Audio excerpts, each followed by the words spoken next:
Okay, I want all of us to listen to what I'm about to share this morning. Then I'll go straight into the question and answer. My audio is low. Okay, I'm going to do something about that. Okay, so I think there are certain things, somebody said revelation is progressive. I think there are certain things that we need to begin to re-emphasize on.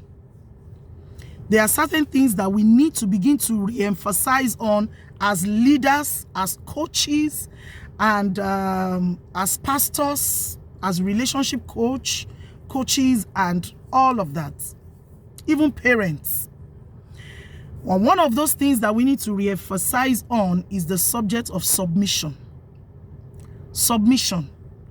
I think there is a need for us to re-emphasize on submission, to teach our men what submission is, and teach our women what submission is. Now, I want you to understand something, even though a lot of people do not know that, especially men, that there is a difference between control and leadership.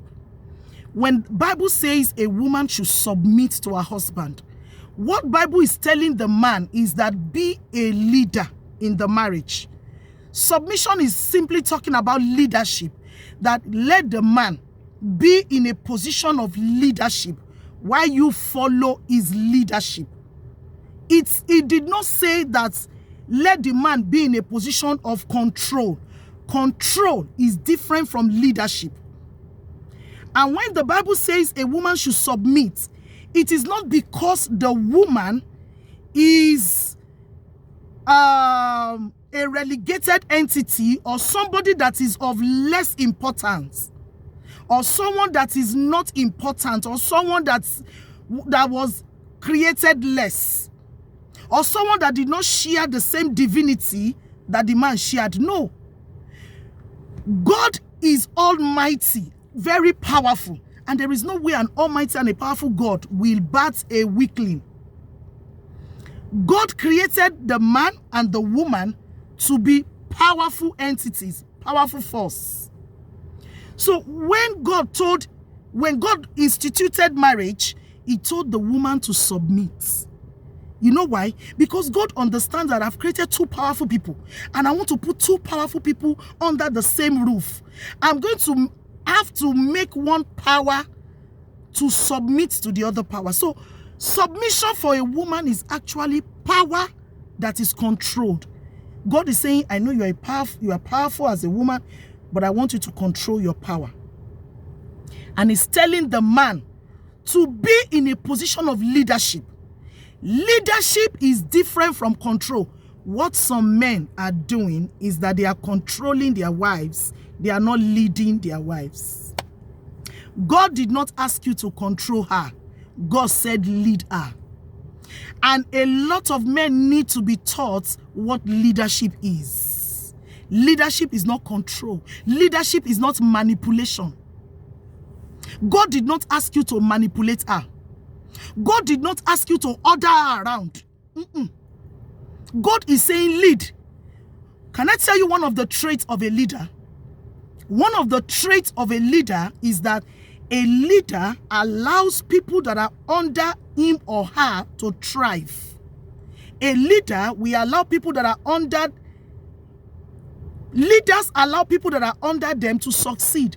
Leaders give their followers wings to fly. One of the attributes of leadership, what will make me know that you are a leader, is when you give your followers wings to fly. What will make me know that you are a leader is when I see that the people that are under you are doing well and are doing great. They are fulfilled, living their lives, living their destiny. What will make me know you are a leader is when you are interpreting the dreams of your followers. You are interpreting their dreams. You are helping them to stand on their legs. You are pushing them into the fulfillment of their prophecies. You are allowing them to express the grace of God that is upon their lives, they are becoming better than when they came to you. You are not a leader if your follower is not better than when they first met you. You are not a leader. And God did not ask you to control your wife. He said you should lead her. So many men need to understand what leadership is, because a lot of men don't know what leadership is. A lot of men are controlling their wives. When you tell your wife, sit down there, you are not a leader. You are controlling her. You are not a leader.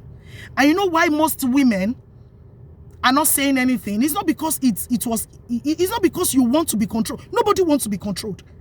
But you know why most women will accept control, will accept a controlling husband? Let me tell you why. Number one, when a woman is poor.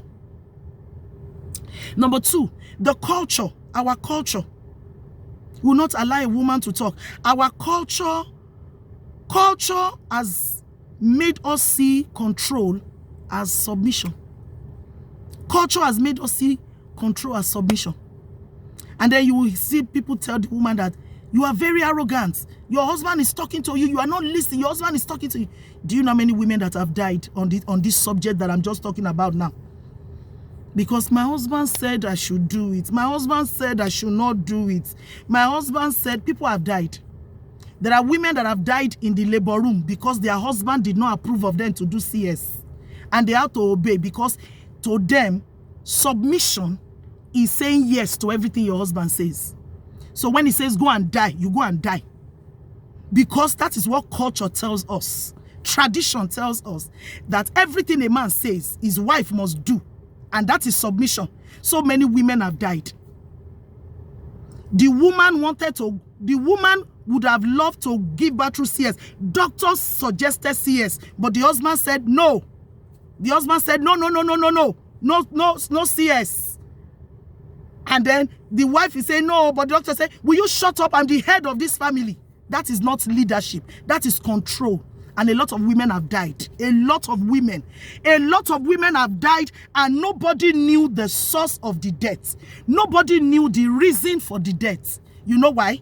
Because it happened under their roof. The woman said what the doctor said, and the husband said no, and nobody knew. And the woman died, and nobody knew why she died. And you know one thing about life?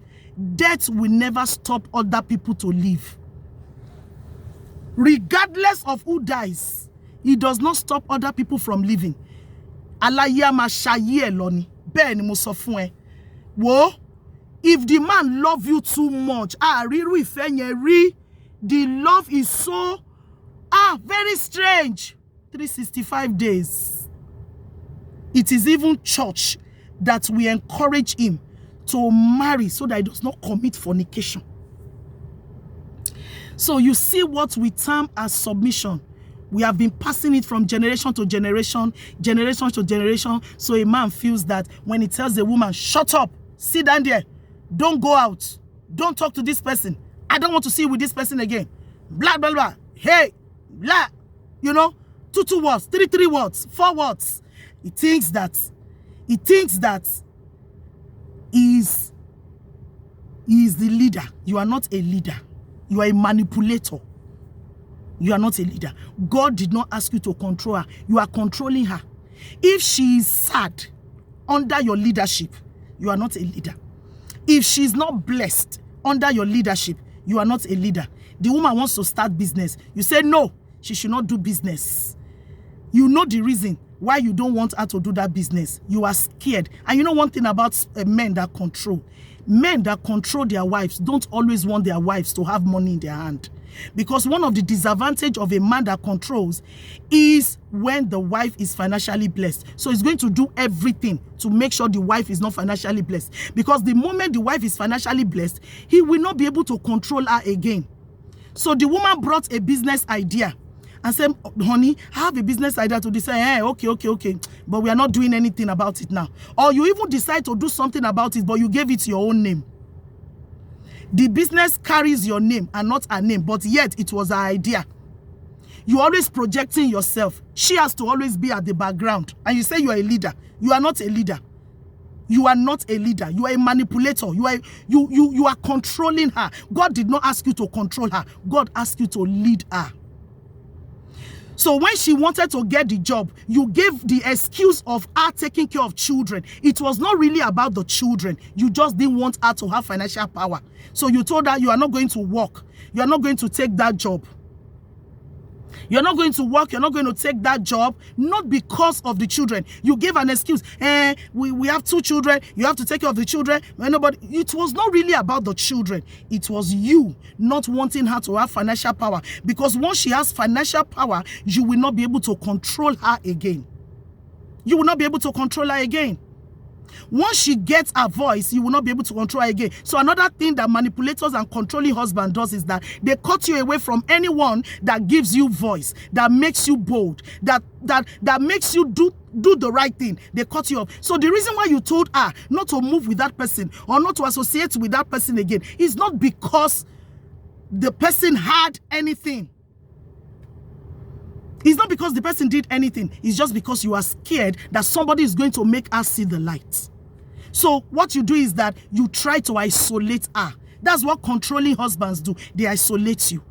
So if your sister is the one that is trying to make you see light, they will isolate you from your sister. You won't call your sister again. If it is your mother, they isolate you. If it's your father, they isolate you. If it's your pastor, they isolate you. That's what controlling husbands do. They isolate you.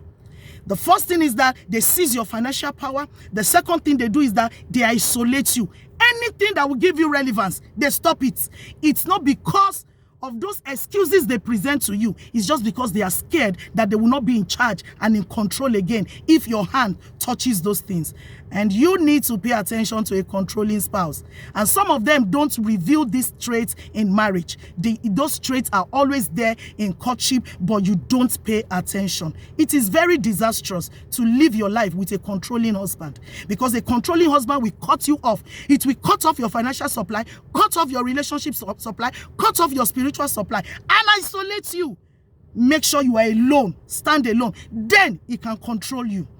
In fact, sometimes you wear good clothes because he's a controller. He tells you he does not like the clothes you wear, blah, blah, blah. He gives excuses that are not really real. He's just being scared. Sometimes he feels you are too beautiful.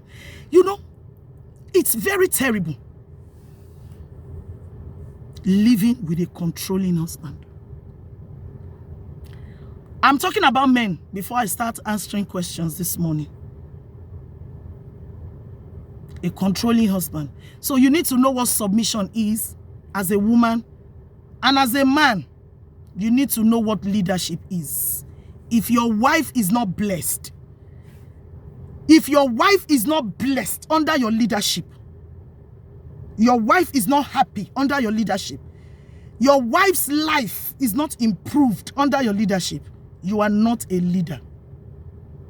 You are not a leader. You are not a leader. Her life should be better. She should be happy. She should be fulfilled. She wants to buy a land, you say no. She wants to start a business, you say no. She wants to go to Dubai. She says, I just want to be buying things international, doing business international, you say no. She wants to go for a master's degree, you say no. Because you stopped at BSc. So you are threatening that no, she shouldn't have master's degree. You say no. You're always saying no to everything. You don't want her to have that master's degree. You don't want her to have it. Because you don't have it. Or because you have it and she must not have it. Anything that we upgrade our relevance, you are always attacking it. Find an excuse around it. Some of them are so subtle. Some of them are very simple. Simple controllers, simple dictators. They look simple, they sound simple, yet they are dictators. Their motive is inside of them.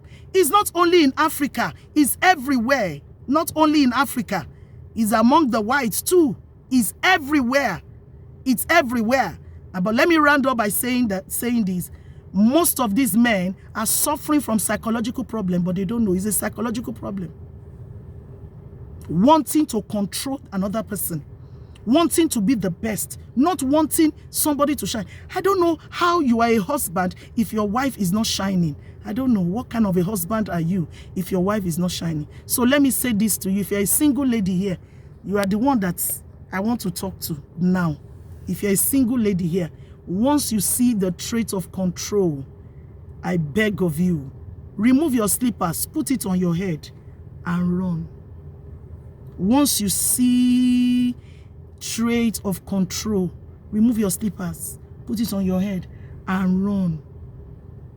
A man who talk you out of education, he says, forget about education, let's marry. Talk you out of business, talk you out of money.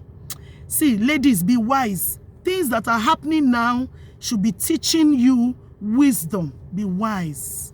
Men too, be wise. Everybody should be wise. That's why I said before I started, revelation is progressive. Be wise. Okay? The Lord will help us in Jesus' name. So that's the first thing I want to say today. God bless you. So we can now go to question and answer.